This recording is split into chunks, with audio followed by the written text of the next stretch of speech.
सभी दोस्तों को नमस्कार। यूपी का जो है, जो मैंने जीएस करा दिया था आप सभी को, अब हिंदी का जो है सेशन उसको हम कंप्लीट कर देते हैं कि हिंदी में कैसे कैसे क्वेश्चन पूछे गए हैं। पहला क्वेश्चन पूछा है हिंदी में 73। देखिए, निम्नलिखित में से किस विकल्प में सभी शब्द जो है तत्सम है। अब देखिए, तत्सम का मतलब क्या होता है। जो संस्कृत के शब्द होते हैं वो तत्सम होते हैं, जो हिंदी के शब्द होते हैं वो तद्भव होते हैं। ये सब आप लोग जानते होंगे अगर पढ़े होंगे तो। ठीक है, तो इसका जो सही जवाब है वो हो गया नव्य और स्वर्णकार। ठीक है, ये जो होंगे बी हो जाएगा। 74 का अगर हम बात करें, 74 में नलिनी और राजू शब्द निम्नलिखित में से किस शब्द के पर्यायवाची हैं। तो भैया देखो, ये पर्यायवाची तो बचपन से आप लोग पढ़ते होंगे, ये कमल के पर्यायवाची है। ठीक है, तो 74 का हो जाएगा डी हो जाएगा। 75 का बारे में हम लोग पढ़ लेते हैं। 75 पूछ रहा है कि पूर्व और उत्तर के बीच की दिशा इस वाक्यांश के लिए एक शब्द कौन कौन सा है। ये पूर्व, ये ईस्ट हो गया आपका, ये वेस्ट हो गया, ये नॉर्थ हो गया, ये साउथ हो गया, और यही पूछा है। ठीक है, पूर्व और उत्तर के बीच में, पूर्व और उत्तर के बीच की दिशा पूछा है, तो ये हो जाएगा ईशान। ठीक है, तो इसका ऑप्शन ए हो जाएगा। और देखिए, ये क्वेश्चन पूछा है 76 किस विकल्प में ये भिन्नार्थक सही अर्थ दे रहा है इसमें।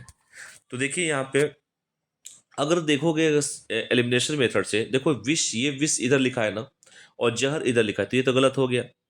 ये देखो वर्ड जो है ये भी गलत हो गया, इधर उल्टा सीधा लिख दे रहा है, ये भी गलत हो गया। ऑप्शन ए जो है बिल्कुल सही दिखा रहा है। ठीक है, चलिए 77 देख लेते हैं। 77 जो है कौन सा शुद्ध वाक्य है। देखिए, पहला पूछ रहा है कि वो ऑफिस में बैठा मेरी प्रतीक्षा कर रहा है। दूसरा पूछ रहा है कि 10 बजने को 15 मिनट है। तीसरा कह रहा है कि दीन दुर्बलों को प्यार करना मानवता है। चौथा है लड़के अध्यापक को प्रश्न पूछते हैं। ये बिल्कुल सही जवाब है, ऑप्शन डी।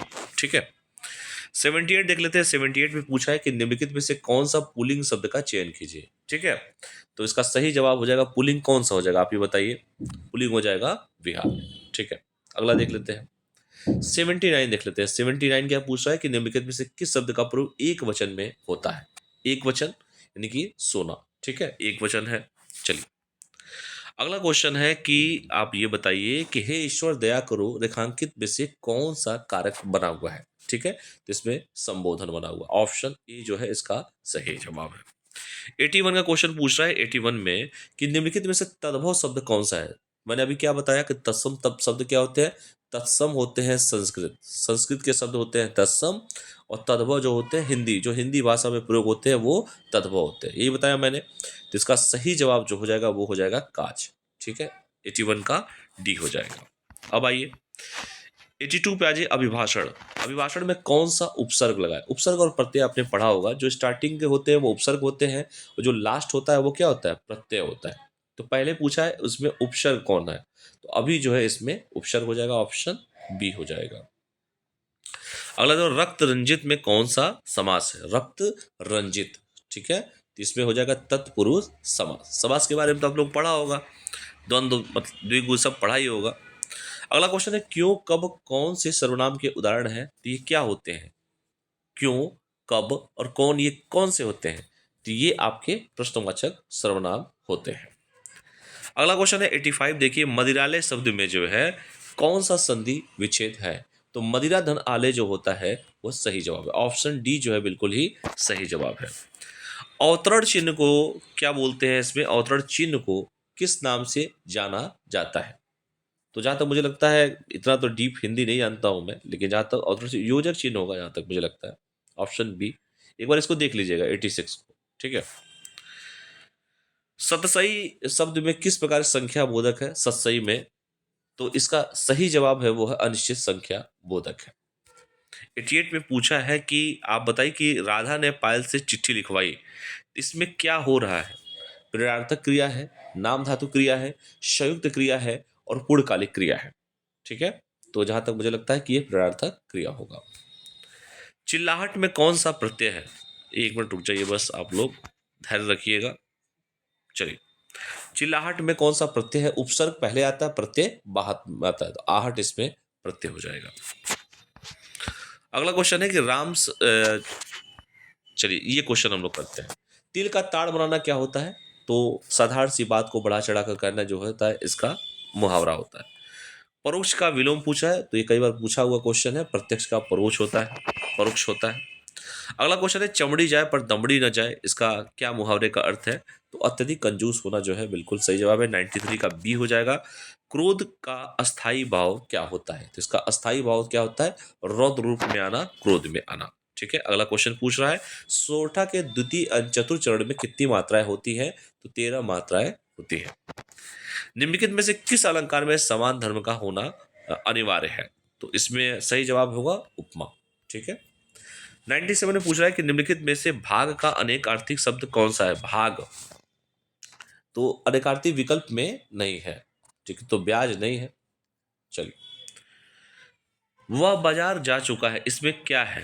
तो इसमें आसन्न भूतकाल एंड पूर्ण वर्तमान काल जो ऑब्लिक दिया हुआ है, ये पहला ऑप्शन जो है बिल्कुल सही जवाब है। इसके साथ साथ ये देखिए, ये आपका जो है गद्यांश दिया, गद्यांश से क्वेश्चन को मैं छोड़ता हूँ, आप लोग खुद समझदार तो हैं ही, कर ही लेंगे। ठीक है, अगला क्वेश्चन है कि भारत का सुशिक्षित समाज ये तो इसी का पार्ट है। अगला क्वेश्चन है 100, हाँ ये करते हैं, 104 नंबर क्वेश्चन में करते हैं। मीराबाई शिष्या थी, किसकी शिष्या थी? तो संत रैदास की शिष्या थी। ठीक है, निम्नलिखित में से कौन सी भाषा पश्चिमी हिंदी भाषा से संबंध रखती है? तो ये सही जवाब है बांगरू, ऑप्शन सी जो है बिल्कुल ही सही जवाब है। ठीक है, तो अगला क्वेश्चन देखते हैं समुद्र का पर्यायवाची कौन सा है? तो रत्नाकर जो है वो समुद्र का पर्यायवाची है।